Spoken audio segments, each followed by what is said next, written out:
Hey, Nick Vanderkar here, selling the main line with Long & Foster Real Estate. I am here today with TJ from Del Valley Septics, which is Delaware Valley Septics, and we are going to hit on the three main things that one would need to know about a septic system when you are about to sell.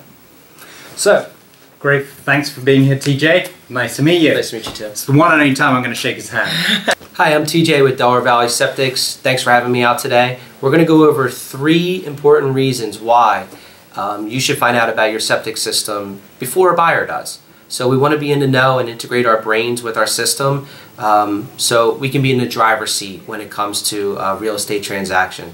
So the first thing that we need to know is that you should pump your system on an annual basis to keep the system functioning as long as possible. The septic tank environment is a dirty environment for sure, but when you pump and clean it out, it keeps the effluent levels, which is the wastewater color, cleaner, believe it or not. And that clean environment yields a functioning drain field or a permeability rate of a soil to remain high so your system lasts for a very long time. The second thing is that we want to focus on inspection and finding out what's really going on with your system underground. So for a simple $350 fee, the service can be performed where you find out about your system, how it's draining, what do the liquid levels look like, are there any problem signs that could come up down the line if you should list your house for sale and procure a potential buyer. We want to show a buyer everything like you would want to do for a roof. Are there any leaks or anything that could be a concern that could come up in the inspection process?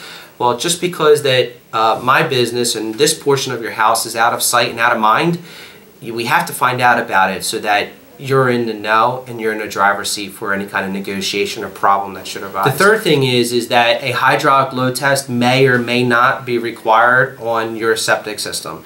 There's three reasons why a septic system requires a hydraulic load test.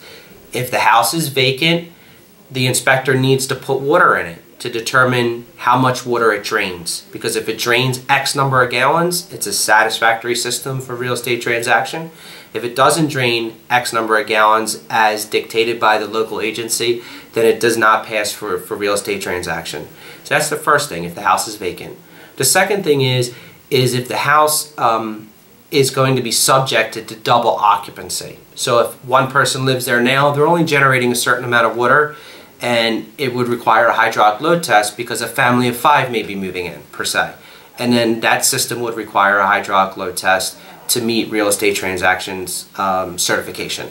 The third reason why a septic system would require a hydraulic load test is if during the second step, if the system inspected results yielded water at a high level or a medium level, 50% full or anything less than what's normal, then a hydraulic load test would be required to determine what is the water going to do at those higher levels inside a drain field. And those are the three reasons why a hydraulic load test may be required on your property for real estate transaction purposes.